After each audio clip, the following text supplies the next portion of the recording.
All right. Hello and welcome. Welcome. Are you going to sing your intro, Greta? It's the Kyle and Greta show. Beautiful. This is the Kyle and Greta show, or at least Kyle. that's what it's called today. Yeah? Kyle, where are we? We're in Guatemala. And what on earth are we doing here? We've gone on a motorcycle trip one way to Colombia from San Francisco. And what did we decide we needed to figure out along the way? Something about Bitcoin. So what are you going to do today, Greta? We are going to go over our first mental model, a framework for thinking. Right. It's really a tool. Yeah. A tool we can apply to cryptocurrency and Bitcoin. But we can really apply it to almost anything. That's right. So what you learned today, you can apply to Bitcoin and just about anything else. Mm-hmm. All right, let's get started. Today's mental model is thinking from first principles. Have you heard of that one before? I believe I I have. believe you have. Where have you heard it from? I've heard it from our friend Mr. Elon. Mr. Elon Musk. Yeah, Mr. Elon Musk is famous for using first principles when starting his companies. So before we dive into crypto, let's talk about, let's give a few examples, shall we? We shall. All right. So Elon asked, why is space travel so expensive? The cost of nearly all products has decreased, but space travel has remained the same. Why is that? I don't know, but I have a feeling first principles is going to help us figure First it out. principles will help us figure it out. So here, let's look at a graph of, this is the cost of computers. It's just going down exponentially since the 1960s, but since first space travel, it's pretty much remained the same cost. And people said, oh, it's because the materials are expensive. Oh, it's because you need so much fuel. And you look at those rockets, you're like, that takes a lot of fuel. That must be right. That must be right. If you assume these kind of things. But instead of assuming, Elon didn't just assume.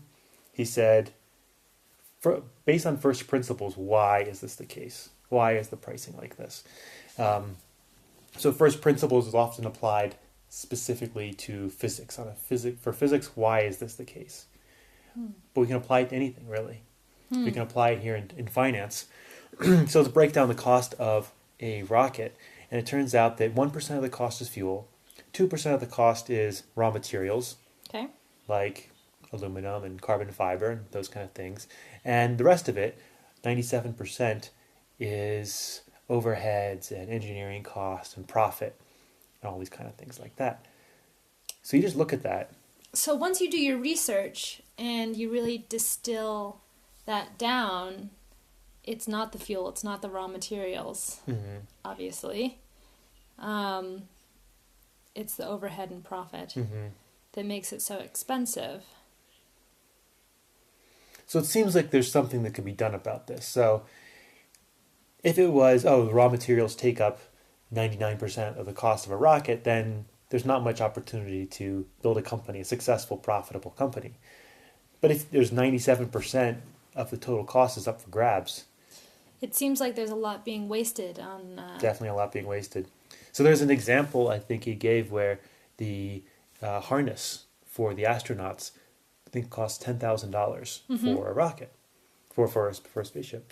But a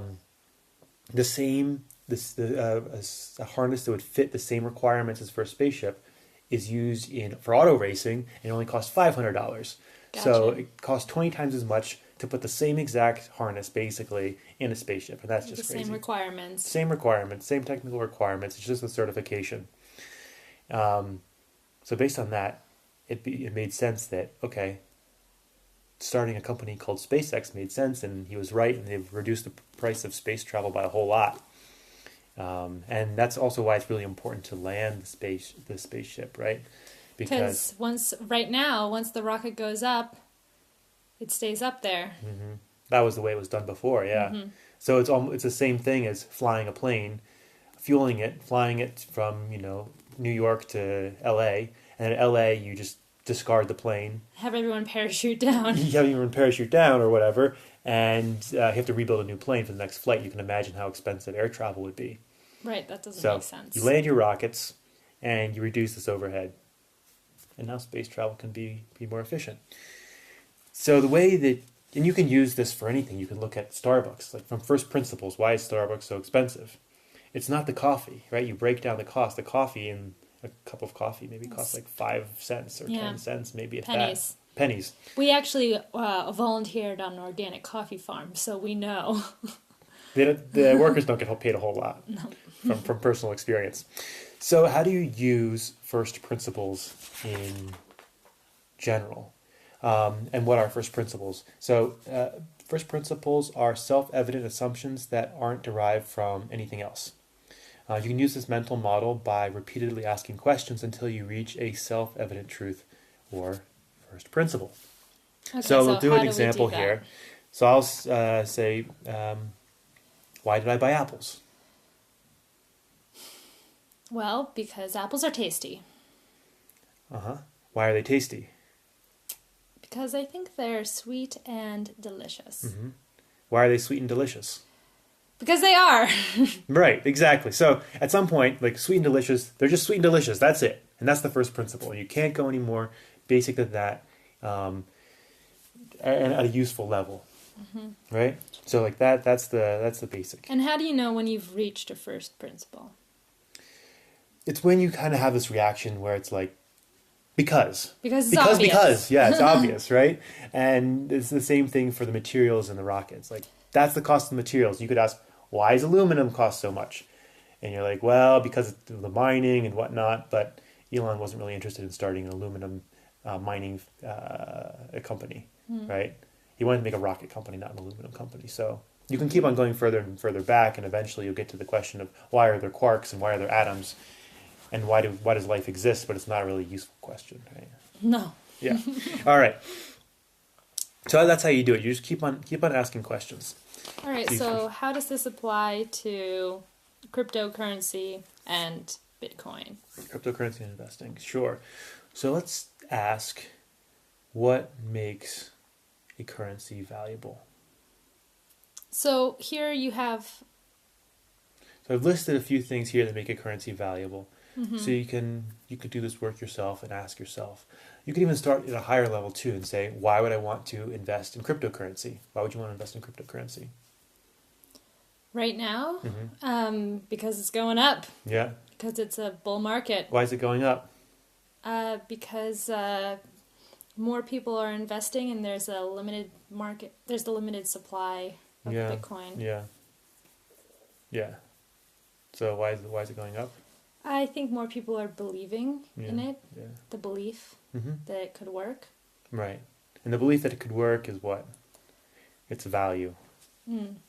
People believe it has value. Mm-hmm. So the question is, what makes a currency valuable? So there's 7 basic commonalities that currencies tend to have. And so we'll look at a few things that have been used as currencies. Cigarettes, believe it or not, they're actually used as a currency, often in prisons or concentration camps. Have you heard of that before? I have. You have.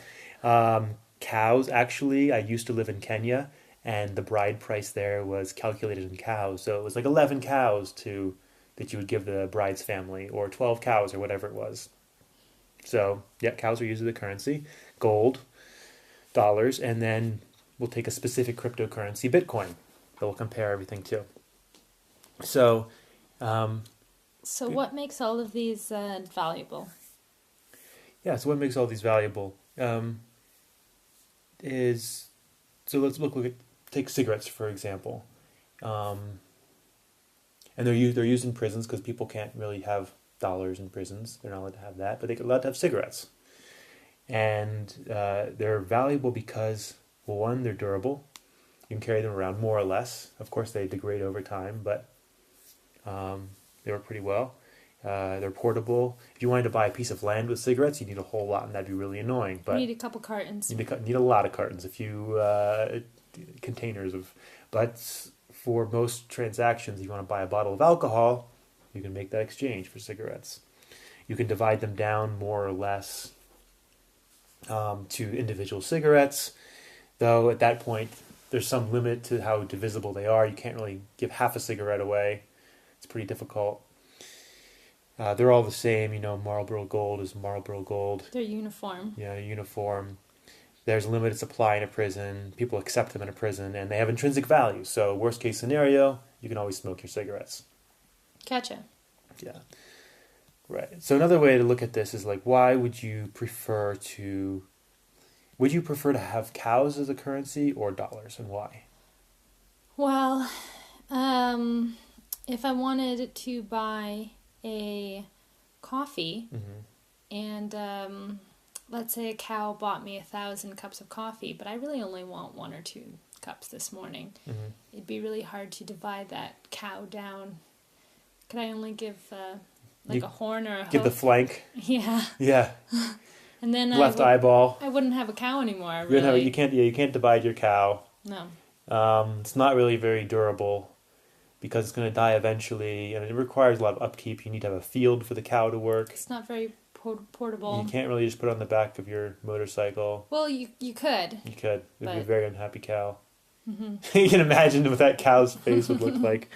Not all cows are the same. They're not really acceptable places. Is there a limited supply? I mean, they reproduce. Yeah, they reproduce, so that's kind of a problem. So you could have a cow bubble. But they do have intrinsic value. The good thing about cows is they make milk. They make milk, and you can eat them. So worst case scenario, you can always eat your bank account if your bank account has cows in it. Right. Gold is classically used as a currency because it's durable, never rusts. Fairly easy to carry around. Is it portable? Those gold bricks? There's gold bricks, and so there's a reason why we have dollars now, because people used to pay with gold bricks or gold coins, but that became pretty heavy. So people said, instead of giving you a gold coin, what I'm going to do is I'm going to write a piece of paper that says the gold coin that I have in this vault is now yours. So when I give you this piece of paper, that gold coin is now yours. And then eventually we started calling those, dollars, basically. Let's go back to the gold standard. Go back to the gold standard. So you've heard that before. And that's the idea that, so in the past, dollars actually, every dollar in circulation had a dollar in reserve. Not the case anymore. Not the case anymore. So dollars are pretty amazing currency. They kind of fit all of these things. They're durable, they're portable, you can put them in your purse and carry them around, you can divide them down to cents. $1 is a dollar no matter what. There's only so many. The government prints a bit more every year, so there's problems with that eventually with inflation, especially in some countries. They're accepted everywhere. Everyone loves cash. Cash is king. Cash is king. And the thing is, they don't really have intrinsic value anymore. I'd say they have ish. They're ish with intrinsic value. You could make origami out of them. Make origami. I made some bow ties out of dollars, which are cool.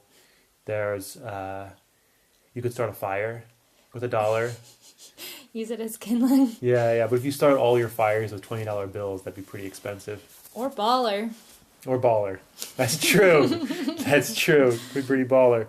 But the thing is, you can still pay your government debts with $1. So I know at the end of the year, I could pay my taxes with $1. So that's pretty useful. I won't go to jail because I got dollars. That's good, right? Yeah. So let's look at Bitcoin. Okay. This is my assessment, but I'm interested to hear your take as well on if Bitcoin's durable. So, first criteria, is Bitcoin durable?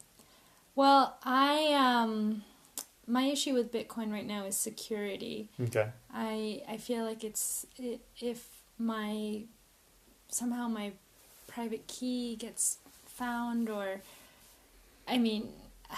there's a lot of in Bitcoin you need an exchange. Mm-hmm. The exchange could get hacked. What if the exchange gets hacked? So it's really not feeling very durable, or it's not feeling secure. Yeah, security is some part of durability. Mm-hmm. Right. So that's where if you could have a hardware wallet, yeah, it could be more durable. You were mentioning before, what if all the electricity in the world just got shut off? What if there was some kind of solar flare and, I don't know... Right, well, you need... Or alien invasion, and the magnetic field sucked it fried all the computers and killed all the electricity, then what? Or just if you have a blackout, and you're not able to access your phone doesn't work, or you don't have access to the internet. So you do need the internet for Bitcoin. Yeah. You do need electricity or some type of computer. And you need internet, yeah, that's right. Some kind of computer.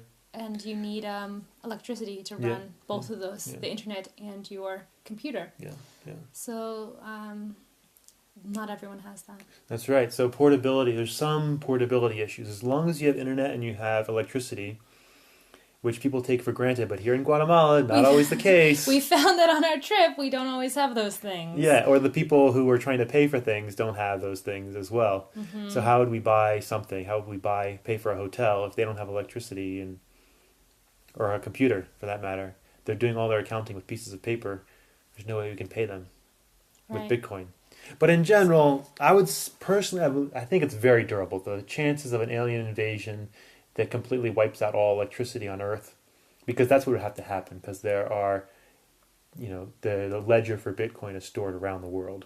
It's decentralized. It's decentralized, exactly. So that makes it very durable. Maybe more durable than gold, than gold or dollars. So if one hydroelectric dam went down, that wouldn't affect. If one country's entire grid went down, it wouldn't affect Bitcoin. Okay. It has to be the entire world. And even then, it might be backed up somewhere, but that'd be tough. Portability, some parts in the world don't have internet connection, so it can't work there. But by and large, some parts of the world also don't have great phone chargers, as we've found out. Yeah, we're on our fifth phone charger. Fifth phone charger in as many weeks. Is Bitcoin divisible? Yeah, I think that's a category. You can divide it down as far as you want, or until they can change the code to make it divisible even further if necessary. Is it uniform? Yeah. Bitcoin's a Bitcoin. Is there a limited supply? Yes. I think there's absolutely limited supply, 21 million Bitcoin that can be mined. Is it acceptable? That's another, part where some companies we found, what was it? Overstock.com accepts Bitcoin, but Amazon does not. Brick and mortar stores regularly do not, but depends where you are. And the transaction fees are really too high for it to work. For buying a coffee, you buy a $3 coffee and pay $10 in transaction fees. But we did find an organic coffee supplier that accepts you can buy Bitcoin in bulk. If you buy in bulk. I'm not sure about to feel good or feel bad for them right now, because it would be insane setting your price and then, you're with the volatility it makes it tough. But there's definitely some challenges with acceptability, and until the transaction cost goes down and the speed goes up, it's pretty hard to use on a day-to-day basis. And there's internet and electricity. There's internet and electricity. The good world. thing about dollars is you can pay with a credit card or mobile money. If you have internet, or if you don't, you can just pay with a dollar. Yep. But Bitcoin doesn't work that way. There's no Bitcoin. There's no actual coin. Contrary to how the name... Wasn't there a coin? There was a collectible coin. That counts. Ish. Those are valuable now. Not really, because they're valuable now, but you have to peel off this layer and it reveals the private key. And from the private key, then you can spend it. But once you peeled it off, then anyone has the private key, so... Not secure. Not secure anymore. Yeah. So if we total these up, right now Bitcoin is sort of on the level of gold and cigarettes in terms of how good it is as a currency. Roughly speaking, from a first principles point of view, I think that gives a pretty good assessment that it's not going to take over the dollar anytime soon. Maybe there'll be another cryptocurrency. I think that's quite likely. One that might have intrinsic value. One maybe has intrinsic value, or that's acceptable, that you can send small amounts very quickly. So I've heard Naval Ravikant talk about this, that maybe Bitcoin is just a place to store value long term, where no government can ever touch that value. Who's Naval? Naval Ravikant. He's the CEO of Angel List, or he's the chairman now of Angel List, and investor in various Bitcoin startups as well as Bitcoin cryptocurrencies. He thinks there'll probably be a few different ones. Bitcoin will probably be best for storing value. There'll be another one that comes out, maybe Zcash or Bitcoin Cash or something like that is better for transactions. So maybe Bitcoin could be for a savings account or a retirement account. Exactly, yeah. or if you want to do really big transactions, but otherwise it might not be that useful. But maybe it will. Maybe things will change. If those two areas can be addressed, acceptability and intrinsic value, just being accepted as a way to pay taxes, would have some intrinsic value, that could change, and in the near future perhaps. So we'll have to look for a mental model to look at that. How could it become more acceptable? Very cool. This really helps me understand why it's valuable. Mm-hmm. And it helps give context to what makes a currency valuable in the first place. Exactly. Yeah. Great. All right. Well, is that a wrap? That's a wrap. For our first mental model to think about Bitcoin? That's a wrap. The next one to come up will be circle of competence. So, who to trust? Who to trust? Who says what in Bitcoin? There's lots of noise out there. Who should you listen to and who not to listen to? We're still not sure. You'll find out, though, next time.